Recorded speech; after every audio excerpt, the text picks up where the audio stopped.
Éternel, notre Dieu, Dieu Tout-Puissant, Dieu de nos pères, le Dieu Tout-Puissant que nous servons, que nous magnifions, que nous exaltons ce matin. Nous sommes contents, Seigneur, d'être en ta présence, de te louer, de t'exalter, de te bénir. Merci, Seigneur, de ta grâce, de ta puissance, de ta bonté envers nous. Merci, Seigneur, de toutes tes grâces qui sont renouvelées chaque jour en notre faveur.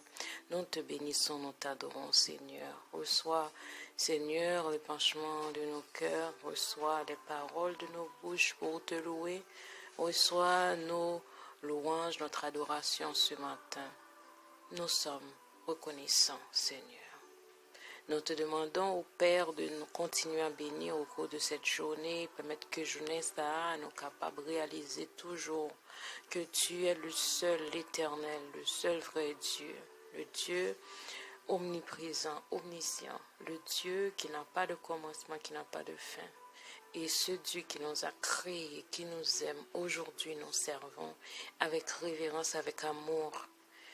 Seigneur, donne-nous toujours de t'aimer plus que tout. Donne-nous toujours de te chercher au cours de cette journée. Que ta parole soit la lumière qui nous guide aujourd'hui. Que tout ça n'a fait, tout ça n'a pas entreprendre, nous faisons à la lumière de ta parole pour faire ta volonté. Seigneur, nous te demandons de nous pardonner nos offenses.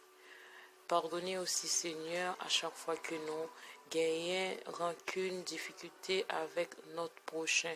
Aidez-nous pour nous remettre prochain, nous, afin que nous vivions une vie en harmonie, une vie pour faire plaisir. Je dis merci de ce que vous avez béni entreprise n'a fait amen nous, ou avez béni activité travail nous, ou avez béni tout ça n'a fait pour nous capables de vivre sur le plan physique, matériel. Mais Seigneur, bénis aussi notre vie spirituelle, surtout donne-nous le pain quotidien autour de ta table de ce matin. Merci de nous écouter, de nous aimer, de nous conseiller, de nous bénir, de nous guérir, de nous restaurer et de nous donner ta vie éternelle, Seigneur. De nous donner le plan du salut.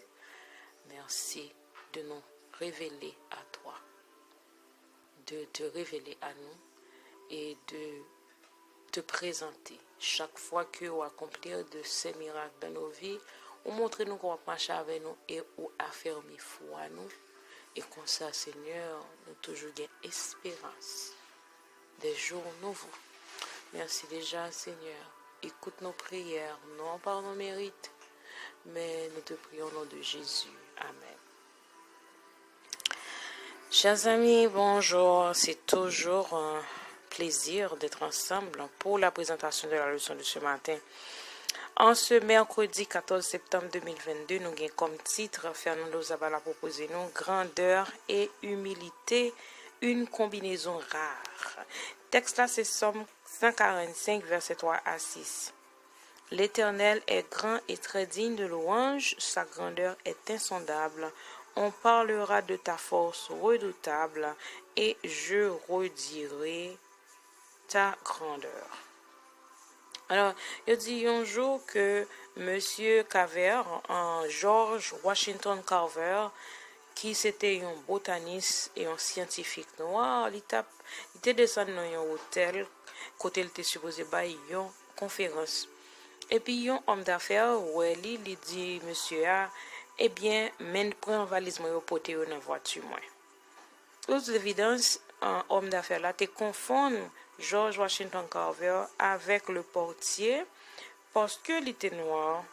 Et pendant quelques secondes, en plus, mon a regardé quelle réaction scientifique là pour gagner face à homme d'affaires là qui passe passer l'ordre pour le porter valise lui à la voiture.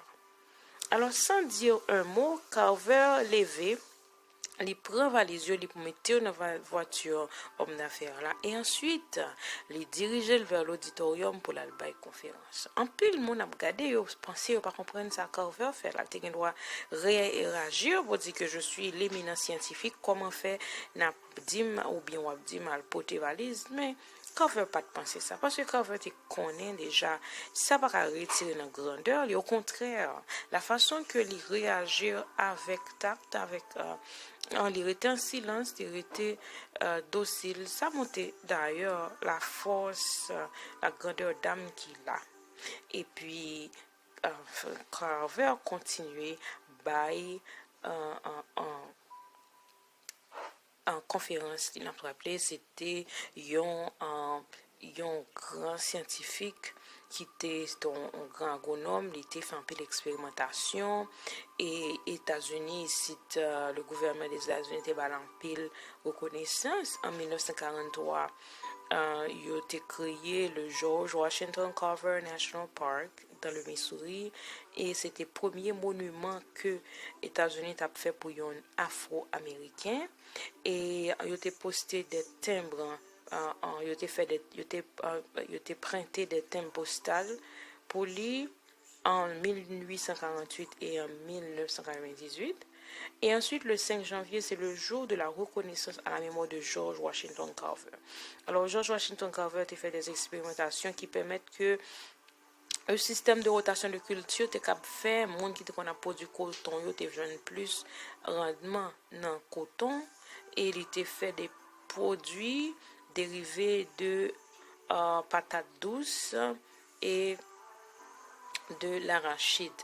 Alors nous connaissons que cet homme de science qui gagne toute reconnaissance avec toute réalisation, toute connaissance, le monsieur, un homme d'affaires là, te dit, passer l'autre pour la porter valise, comme si c'était le portier. Un peu de monde a pensé que ça t'a monté à la tête, t'a fait un scandale. Au contraire, il était humble, il était simple, il était silencieux, comme si de rien n'était.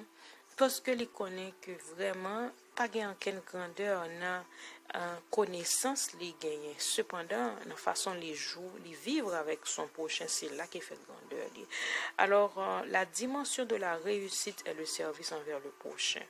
La dimension de la grandeur est la façon de vivre avec son prochain, pas seulement les titres, pas seulement les accomplissements, cependant notre façon de servir avec ce que nous savons. Alors, quand on ne veut pas oublier que bon Dieu seulement est capable de baller le crédit de ces découvertes, ce n'est pas invention palio qui fait, c'est pas lui-même qui inventé produit, il dit que bon Dieu mettait patate, bon Dieu mettait l'arachide, pistache là, bon Dieu mettait produit ça dans terre là, lui-même il juste transformé. Li utiliser expérience pour connaître information comment pour coton cap bail plus rendement mais c'est bon Dieu qui mettait yo li dit même c'est justement un chimiste de cuisine, c'est-à-dire que c'est bon Dieu qui crée toute bagaille, li pas perdu de vue le Dieu de la création. Et au même je dis est-ce qu'on t'a voulu une grande personne, est-ce qu'on t'a voulu vivre grand et humble? C'est une combinaison qui est rare, mais là nous arrivons à joindre des personnes qui ont des grandeurs d'âme et qui sont toujours humbles, ça mérite pour nous suivre. Et nous cap suivre l'exemple de George Washington Carver. Je dis, là nous vivre pour nous pas quitter accomplissement, nos titres, nous, pour nous pas quitter position sociale, nous, pour nous pas quitter réussite financière, nous monter dans la tête nous pour nous sentir nous supérieurs à l'autre monde, pour nous sentir nous pas qu'à parler à l'autre monde, pour nous sentir nous pas qu'à servir l'autre monde, pour nous sentir nous au-dessus de l'autre monde à cause de nos réalisations. Comme le dit notre texte aujourd'hui, en nous songer que c'est bon Dieu seulement qui est très digne de nos anges. Et grâce à talent, nous, grâce à titre, nous, grâce à accomplissement, nous qu'à proclamer la grandeur des œuvres de Dieu. Alors, prière aujourd'hui, c'est Père Céleste, je loue ton nom parce que toi seul es digne de louange. Tant que je vivrai, j'utiliserai mes talents pour proclamer la grandeur de tes œuvres. Amen. Et je dis, on a continué avec notre questionnaire de l'école du sabbat. Nous connaissons ce questionnaire, ça, on a étudié dans le creuset avec Christ. Nous, avant-dernière semaine, nous, dans le questionnaire, on a étudié mourir comme le grain. Et c'est Jean 12, verset 24 qui s'est versé à mémoriser. Nous, je vous le dis, si le grain de blé ne tombe en terre et ne meurt, il demeure seul, mais s'il meurt, il porte beaucoup de fruits. Si le grain de blé n'a pas tombé dans terre, là, pour le pourrir, pour le mourir, pour le décomposer, alors il pas tourner une nouvelle tige pour le continuer à bailler l'autre pied bois qui peut bailler plusieurs l'autre grain de blé. Alors, mourir comme le grain, je dis, on a étudié, compter sur soi-même. Les Adam et FTP, en fait, Adam et Ève, spécifiquement, le texte a parlé de Ève, il dit nous, les FT péché dans le jardin d'Éden.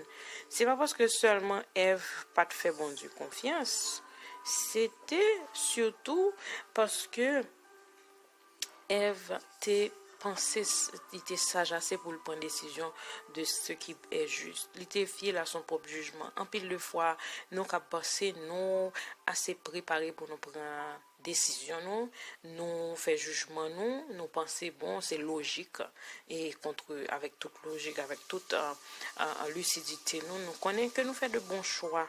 Mais le nous pas fait bon Dieu confiance, on pas faire confiance à la parole de Dieu, nous exposer tête nous à toutes sortes de problèmes. Alors, l'histoire de Saül décrit les étapes vers l'indépendance et la tragédie qui te suivent de son trône. Samuel mettait Saül comme roi, il était loin de les rois. Et ensuite, il baille Saül instructions précises, mais Saül désobéit. La suite de l'histoire se trouve dans 1 Samuel 13, pendant que verset 1 à 14, nous voyons qui ça Saül fait pour le conduire tête li dans problème ça parce que l'Éternel était désapprouvé lui. Et c'est ça que fait David, bon Dieu pour le choisir comme roi. Dans la première étape là, c'est que Saül dit j'ai vu que troupe t'a dispersé de lui-même et que Samuel t'es supposé être venu. Samuel t'a dit qu'il a venu dans 7 jours. Et puis, il dit qu'il était campé pour la bataille avec Philistin. Et Samuel t'a dit qu'il n'y a pas de problème. M'a tourné en 7 jours. Et effectivement, Saül l'attend au bout de 7 jours. Il pas Samuel venu. Alors, le peuple a commencé, Philistin, le peuple a couru à le cacher l'autre côté, à le disperser loin de Saül. Alors Saül dit, bon, pour te holocauste, bon, me faire sacrifice action de grâce, m'a offrir l'éternel sacrifice là. Il pas tant, alors que c'est Samuel qui pouvait faire holocauste là. Pendant, effectivement, elle fin fait holocauste, elle fait offrande de sacrifice d'action de grâce là. Alors, Samuel vini. Samuel dit, qui s'en fait là? Saül dit, le peuple a commencé à aller à droite à gauche et qu'on pas de venir, alors ça me fait, et Philistin même tout près moi là, samedi, moi dit que Philistin a venu contre moi à Gilgal et moi-même, moi pas de temps implorer l'Éternel pour l'Éternel Machavel. Alors moi prêt à le perdre devant Philistin. Alors mon petit Jean t'es peur, moi fait violence sous tête moi offrir holocauste. Samuel dans verset 13 là, Samuel dit Saül parce que ou agir en insensé, ou pas observer commandement que bon Dieu te baou, alors éternel bon Dieu t'a affermi règne pour toujours, mais le fait qu'on fait ça, règne pas durer encore.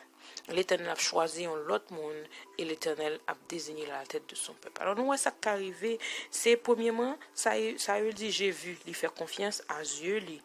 Ensuite, il parlait, il dit j'ai dit que les Philistins allaient les vaincre. Alors, il fait supposition de cette situation.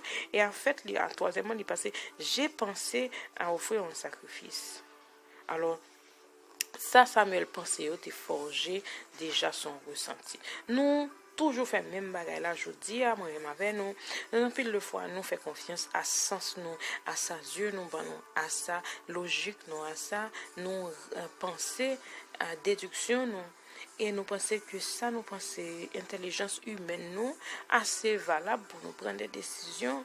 Et ça fait nous sentir que nous comptons sur notre tête, nous. compter sur soi-même, c'est le son aujourd'hui. Et là, nous agir en fonction de ça, nous ressentir, nous compter sur nous-mêmes, nous faire sens nous confiance, nous faire source d'information nous confiance et nous pas faire bon Dieu, confiance qui capable dans toute intégralité du terme de la situation, alors nous tomber dans propre jugement nous un peu de fois nous pas suivre ça bon Dieu dit nous faire. Un peu de fois nous sentir la voix de Saint-Esprit parler avec nous mais nous pas ouais issu ça le dit nous logiquement nous dit c'est pas possible et puis nous faire route par nous et le bon Dieu choisit pour nous une route et nous-mêmes nous pas décider suivre ça bon Dieu dit nous faire parce que nous désespérer nous fait peut-être au-delà de ça bon Dieu dit nous fait sens nous confiance plus alors c'est pour notre malheur parce que n'a pas commencé à eu pour venir perdu en trône et bon Dieu t'a bal trône pour toujours si seulement tu as un minimum de patience. Et je dis à nous qu'à penser comment nous apprendre à faire confiance à l'autre bon Dieu passé nous au lieu pour nous placer confiance nous non pour peut-être pas nous ces questions nous poser nous et m'a poser tête moi d'abord n'a chercher réponse n'a méditer sur parole ça je dis à m'espérer que nous quitter parole ça guider je dis pour nous passer une journée en méditation de la parole de Dieu. M'a souhaité nous passer un bon mercredi et à demain si Dieu veut.